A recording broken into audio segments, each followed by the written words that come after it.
It's me. Okay, so I watched all the episodes of Voyager. I'm sorry, Prodigy.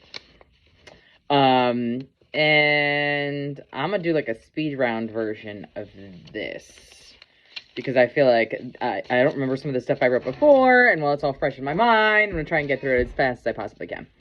So, episode 1, Asylum. I found that like the most throwaway episode. It was extremely boring, and I had just like a few little notes. It was totally like I noticed that they said the final frontier.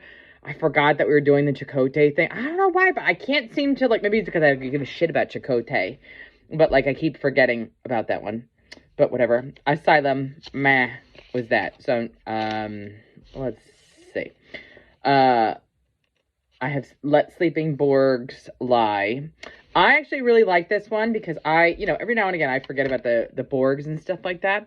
But sometimes they can be really interesting characters. I did like the concept of Zero being in the hive mind because we never really get a chance to like get into, we see the Borg and we see that they're bad guys and stuff like that. Only every now and again are we seeing that they're not as horrible as we all think they are. Like they've got their own, don't get me wrong, they're still horrible, but like they've got their own methodology, their own thing. Like we saw when they had the Borg, I think it was Voyager that did it. When we had like the Voyager, it was like Borg's safe space or some business like that. Like it's interesting to see Zero ingrained in all of it, and she's got like that combination of machine and humanity. Of course I laughed when they were like, resistance is not futile, where it's just like, yeah, we know. Beat up the same thing over and over again. I will say, not having watched the entire show, it's funny how much they make coffee a personality trait of Janeway. Like in this specific episode, she was drinking tea, and I remember thinking like how odd that seemed because it's Janeway and coffee and blah blah blah. But it's kind of dumb that they're like coffee is a personality trait. Anyway, next, the world stage. Probably my favorite episode of this.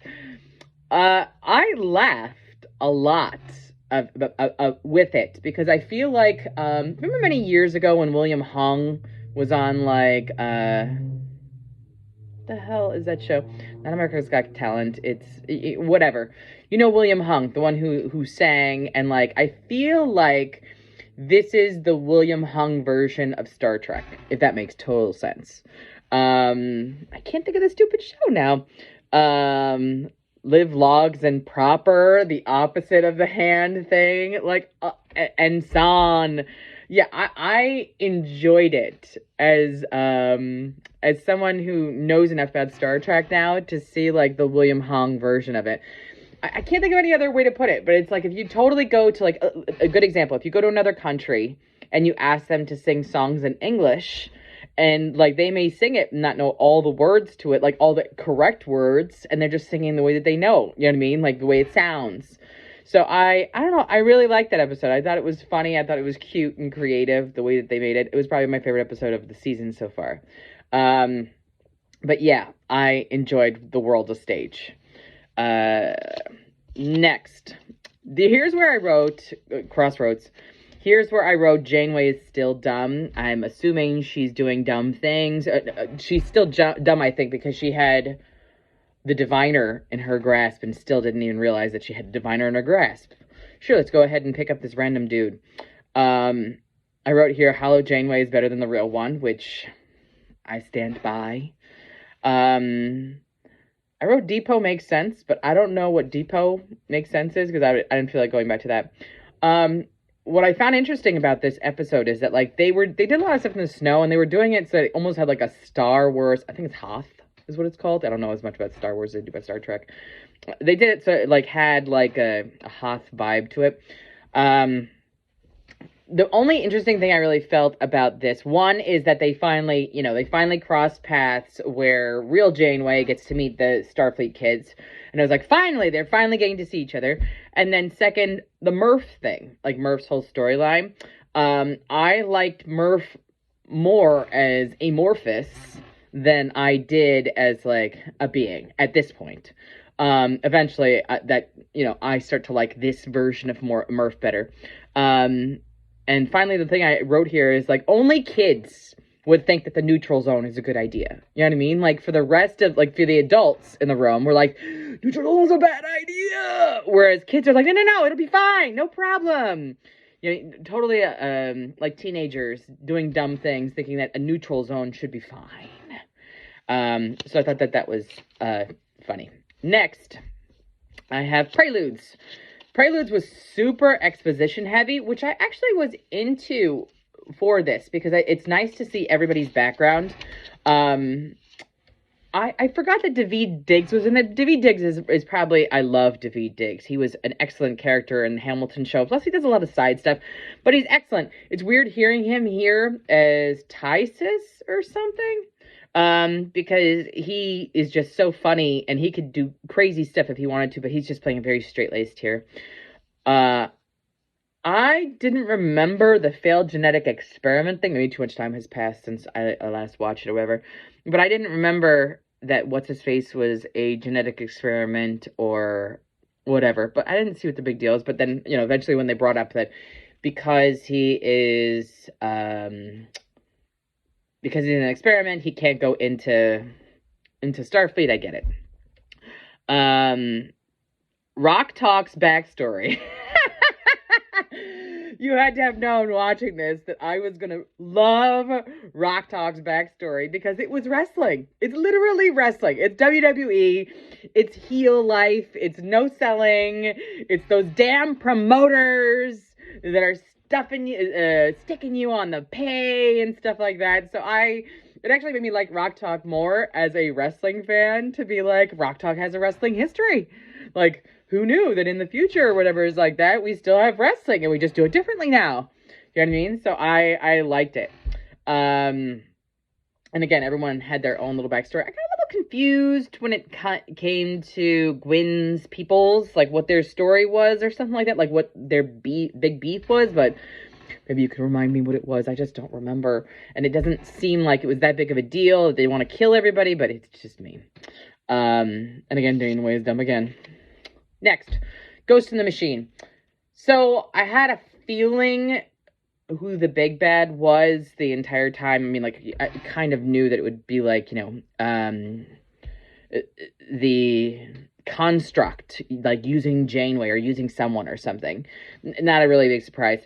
It is a standard holodeck episode, which I do kind of like holodeck episodes. You know what I mean? Like, I like the random change of scenery of holodeck episodes where it's totally like, well, right, we're going to go from here to being a pirate ship and stuff like that. I noticed that they had more modern music in this episode, which I liked. You know what? I hope that you know exactly what I'm referencing here. This episode reminded me of the movie Stay Tuned. I personally love Stay Tuned. It's probably one of my favorite 80s, 90s movies. It is, I hope you know it. It's John Ritter is in it, and it's pretty much like he gets the weird dude from, I think the dad is like Beetlejuice or something like that. Nope, that's not him. The dude from Ferris Bueller, the weird principal guy from Ferris Bueller, sells him a dish, and he ends up traveling from channel to channel to, like, get out of hell or something like that. But it's literally one of my favorite, like, ridiculous 90s movies. But this episode reminded me of it a lot, where they were just doing different things. They actually did the black and white very well in this. You know what I mean? Like, the graphics in this episode were probably the best that they've been, I feel like. Like, they did a good job with the water stuff. They did a good job with a bunch of stuff. Like, I really feel like they did a good job. They're stepping up their game with the graphics. Why am I seeing the cat-faced dudes everywhere? Like, I appreciated someone on on Janeway's crew, but I don't know what this dude's name is. Like, what his race is or species or whatever is like that. Like, remind me what the cat face dude with the tusks is, because I don't remember who they are and where they come from and stuff like that. I'm gonna try and make this quick because I have a conference call in like 3 minutes. There's Ghost in the Machine. Mind Walk. Body switching episode. Wah-wah. I actually, candidly, this is the most I've ever liked Janeway when Doll was in her body. Because, like, they did, those two actors, both Janeway, Kate, whatever her name is, and this kid, did a great job of, like, replicating each other's voices. Like, the cadence.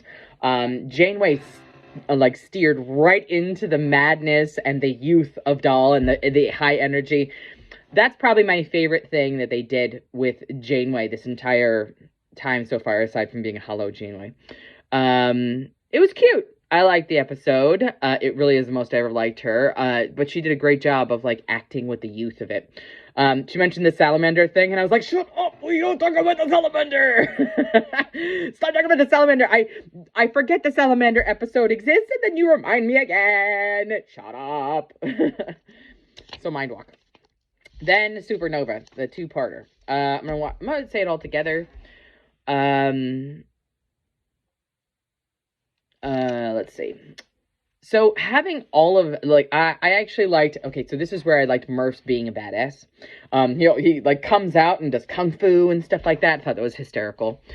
Watching Gwen's dad die after we hated him the entire time was, like, intense. To be like, wow, we were supposed to hate you the whole time, and now we're sad that you're dying, even though you're trying to protect your daughter. It is weird. They did a good job with the feeling of hopeful and then helpless. Like, I got whiplash with it.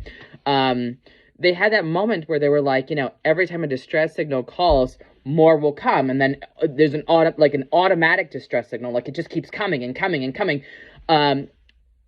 I liked the inevitable helplessness of that. One of the things I really did like about this was the translators breaking down. So not only are you in a shitty situation, no one has a way to communicate. Loved that. There's one thing to have radio silence, because silence itself, think about it, you know, silence itself is frustrating. You know what I mean? Because it's you know, when someone doesn't respond to your communications, your brain does all these things. But what makes it, like, the only thing more frustrating, I feel like, than science is that you're communicating and you literally can't understand the words that each other is saying. So, like, I loved that whole, like, nobody could understand each other and it was just, like, all of a sudden, whatever. I do think it was too quick of a fix to have Gwen all of a sudden speaking Rock Talk's language and Pog's language and stuff like that. That was too quick. You should have let us feel the pain a little bit more before we got into all of that. But I guess they did it in a way to go ahead and, like, you know, show that she could speak Klingon and stuff like that.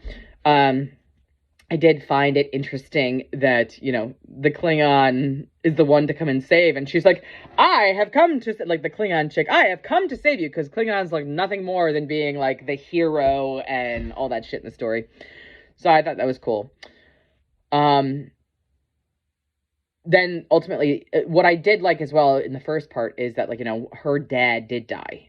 First of all, death in a kid's show is sad, especially with the sadness of that.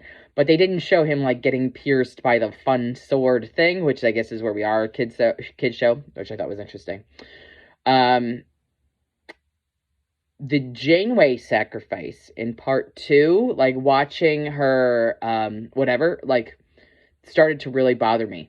And then the part where, like, they all escape and start holding each other's hands. Like, holy fucking Toy Story 3, Batman. I got misty there, because I was totally remembering the part in you know what I'm talking about.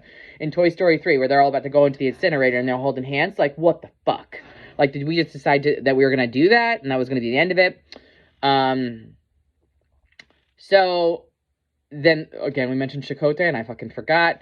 Janeway trying to get all of them into... what's it called? Trying to get all of them into Starfleet Academy was sweet. Nice little speech she made. And the way that she was like, they saved us. Going forward, in my presence, you're going to show them some respect. And I was like, yeah, this is, again, I don't like you that often, but I like you now. You know what I mean? Gwyn going alone to go find her people, and then ultimately the xenobiology thing. This actually felt like a series finale. I don't know if we're going to have another season of this, but this actually felt like it could be a series finale, and it'd be fine. It'd be perfectly nice. I'd like it. You know what I mean? I imagine that the next season, if there's another one, going to be hijinks at the Starfleet or whatever, and then Gwyn's time with her family or something. I don't fucking know. But, like, I thought it went well. It started off kind of slow. It was a little spotty at best. Again, I liked the what the hell is the show? The World to Stage episode a lot. I did like the Mind Walk one because I did like how their acting was, but I thought it was cute. They did a good job with this one. The xenobiology thing I was gonna run by you. Are we supposed to know who that chick who xenobiologist is? That's like getting them or whatever or something. I don't know. But yeah, I thought it was cute. So let me know what you think. All right, bye.